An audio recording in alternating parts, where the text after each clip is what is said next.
मध्य प्रदेश के खंडवा जिले का एक आदिवासी समाज का युवक जो है वो विदेश अध्ययन करने जाने वाला है। एक आदिवासी समाज में इसको लेकर बड़ी खुशी की माहौल है और इसको लेकर जो सीएम है वो खुद यहाँ पर इस युवक को रवाना करने आने वाले हैं। अभी हमारे साथ ये युवक साथ में है, इससे हम समझेंगे कि किस तरह से इसने तैयारी की थी और किस तरह से इसका जो सफ़र रहने वाला है। सबसे पहले तो आप ये बताएं किस तरह से आपने इसको लेकर जो आपको स्कॉलरशिप मिली है वो क्या है और आपने इसको लेकर किस तरह से तैयारी करी? हाँ, सबसे पहले मैंने अपना एडमिशन कंफर्म किया था यूनिवर्सिटी में, और यूनिवर्सिटी में एडमिशन कंफर्म होने के बाद मुझे इसमें अपने जो अमाउंट दिखाने थे कि तुम कैसे यूनिवर्सिटी को अपने ट्यूशन फीस और बाकी जो 1 साल के खर्चा रहेगा तुम कैसे निकालोगे। तो इसके लिए फिर मैंने स्कॉलरशिप के लिए फिर मैंने अप्लाई किए थे और मुझे इसके बारे में ज़्यादा जानकारी नहीं थी। फिर मैं सबसे पहले मोहन रोकड़े भैया से मिले थे और उन्होंने फिर मुझे बताया कि कैसे क्या अप्लाई करना है और क्या क्या होता है इसमें प्रोसेस। कौन सी योजना है ये जिसमें आप विदेश अध्ययन करने जाने वाले हो? ये जनजाति कार्य विभाग की तरफ से है, जो योजना है उच्च शिक्षा के अंतर्गत है, विदेश अध्ययन योजना। तो किस तरह से इसमें अप्लाई किया आपने? इसमें सबसे पहले मैंने फॉर्म के लिए मैं भोपाल गया था, मैं सतपुड़ा भवन में, और सतपुड़ा भवन में वहाँ पर मैंने बात किए थे और वहाँ मैंने अप्लाई किए थे। तो क्या ऑनलाइन प्रोसेस भी कुछ रहती है इसकी, या मतलब किसी आम जो है युवक हो किस तरह से इसको अप्लाई कर सकता है आगे और इसका फ़ायदा ले सकता है? इसके ऑनलाइन प्रोसेस भी है कि ऑनलाइन भी अपन फॉर्म फिलअप कर सकते हैं, बट उसका ये है कि यदि तुम फिजिकली जाके वहाँ सबमिट करोगे तो काम थोड़ा जल्दी हो जाते हैं, क्योंकि ऑनलाइन में होते हैं तो थोड़ा लेट होते हैं। किस तरह का कोर्स आप करने जा रहे हैं? मैं MS करने जा रहा हूँ। तो कितने समय का रहने वाला है और क्या इसकी फ़ीस रहेगी वहाँ पर?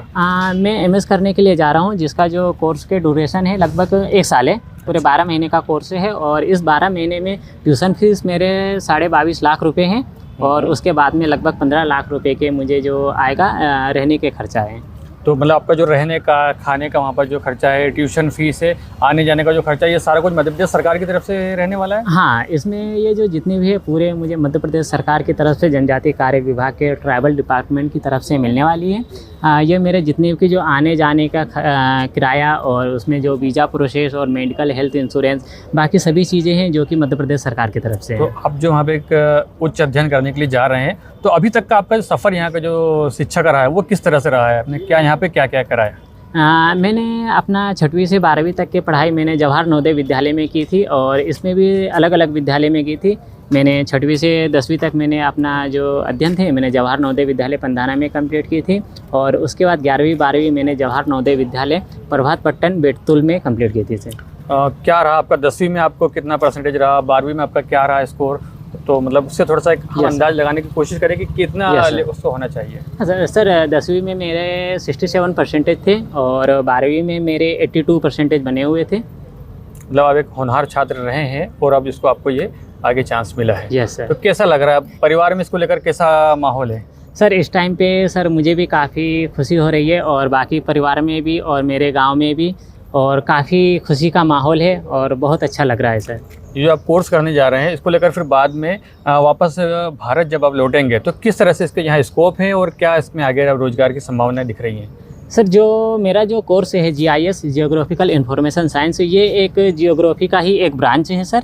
तो इसमें इस टाइम पे काफ़ी सारे न्यू स्कोप है और ये एक नया सब्जेक्ट है कि अपने यहाँ लगभग अभी 3 से 4 साल में काफ़ी इसका बढ़ रहा है कि हर जगह इसका यूज़ हो रहा है। जैसे कहीं यदि किसी के सर्वे करना हो खेत के तो इसमें इसका यूज़ हो सकते हैं। कहीं जैसे अभी इंडिया में स्मार्ट सिटी बन रहे हैं तो उसमें ये स्मार्ट सिटी में भी GIS के ही हेल्प से हो रहा है। कहीं हॉस्पिटल खोलना है या कहीं स्कूल खोलना है तो इन सब चीज़ों में इसके काफ़ी यूज़ हैं। तो चलिए हम आपको इसके लिए तो धन्यवाद देते हैं हमारे उजाला पूरी टीम की तरफ से कि आप विदेश जा रहे हैं और वहाँ से देश का नाम रोशन करके लौटे। हमारे साथ यहाँ पर मोहन रोकड़े जी भी मौजूद हैं जिन्होंने इन्हें जो है विदेश अध्ययन कराने में पूरी सहायता करी थी। उनसे भी हम चर्चा करेंगे कि किस तरह से इन्होंने इस आदिवासी युवक को विदेश तक भेजने का रास्ता तय कराया। तो थोड़ा सा आप माइक इनको देंगे। मोहन जी बताएं किस तरह से आपने एक मतलब निर्धन तबके से आने वाला एक सुदूर अंचल में रहने वाला एक आदिवासी समाज का एक लड़का वो विदेश तक उसको जो आपने सफ़र करवाया है, तो किस तरह से ये पूरा इसका सफ़र रहा? हाँ सर, मैं भी खालवा ब्लॉक का एक छोटा सा गांव है मल्हारगढ़ और मैं भी एक गरीब परिवार से हूँ। मेरे पिताजी भी ग्राम कोटवार है, चौकीदार हैं और वे वहाँ पर जनजाति समाज के लिए गुलेमाल में एक बांस कला केंद्र एक सेंटर स्थापित किया है, जो जनजाति समाज के बहुत सारे बच्चे बांस की चीज़ें बना रहे हैं।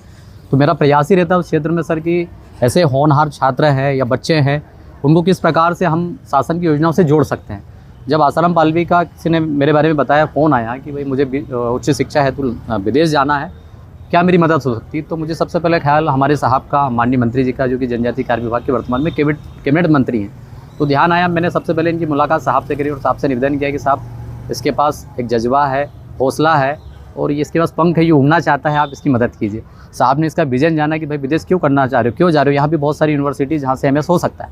इन्होंने उनको विज़न बताया और उसके बाद साहब ने कहा कि आप आवेदन कीजिए, हम आपके माँ बाप का सपना और आपका सपना ज़रूर पूरा करेंगे। तो सर मेरा तो प्रयास ही रहता है कि हम लोग एक माध्यम बन के, जिनके अंदर हुनर है, टैलेंट है, उनको शासन की योजना से जोड़ें। बस मेरा इतना सही प्रयास रहा और आज मेरे प्रयास से ये बच्चा जा रहा है तो पूरे क्षेत्र में, जनजातीय समाज में, मध्य प्रदेश के जनजातीय समाज के अंदर सर काफ़ी हर्षोल्लास है, क्योंकि गरीब बच्चे के लिए 35 लाख रुपए की राशि सर एक बहुत बड़ी राशि होती है। तो मोहन रोकड़े जी के बाद अब हम आपको जनजातीय कार्य विभाग की जो उप संचालक है आशा चौहान मैडम, उनसे सुनवाते हैं कि किस तरह से इस तरह की विदेश अध्ययन वाली जो स्कॉलरशिप है इस योजना में अप्लाई किया जा सकता है और किस तरह से मध्य प्रदेश सरकार की तरफ से जो युवकों को विदेश अध्ययन की सहायता मिलती है।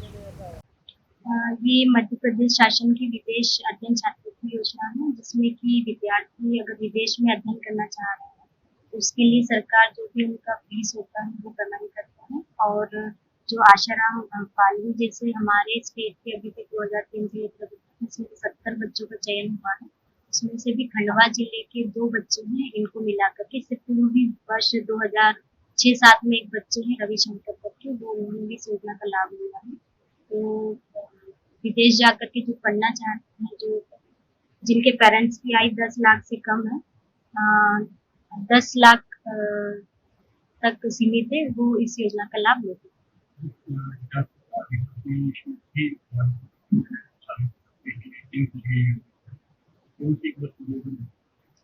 योजना का नाम विदेश अध्ययन छात्रवृत्ति योजना है। ये जनजातीय वर्ग के विद्यार्थियों के लिए है और इसका जो चयन या जो भी इसका प्रोसेस होता है, उसके लिए स्टेट लेवल से एक विज्ञप्ति निकलती है। विज्ञप्ति के बेस पर बच्चों को वहाँ आवेदन करना होता है। आवेदन की स्क्रूटनी स्टेट लेवल कमेटी करती है, उसके बेस पर इनका चयन होता है।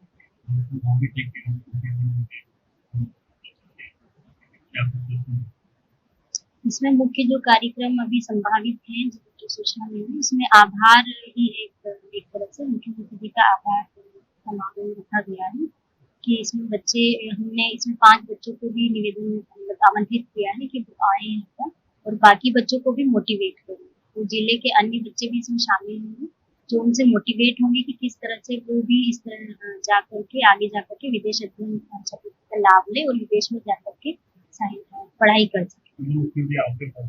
जी, ये मान सकते हैं, लेकिन फाइनल अभी जो भी आता है।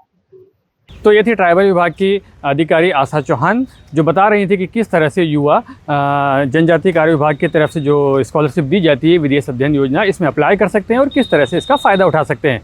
खंडवा से इस्माइल खान, अमर उजाला। अगर आप ये वीडियो YouTube पर देख रहे हैं तो हमारे चैनल को सब्सक्राइब करें और बेल आइकन को दबाना ना भूलें। अगर आप Facebook पर ये वीडियो देख रहे हैं तो हमारे पेज को लाइक करें।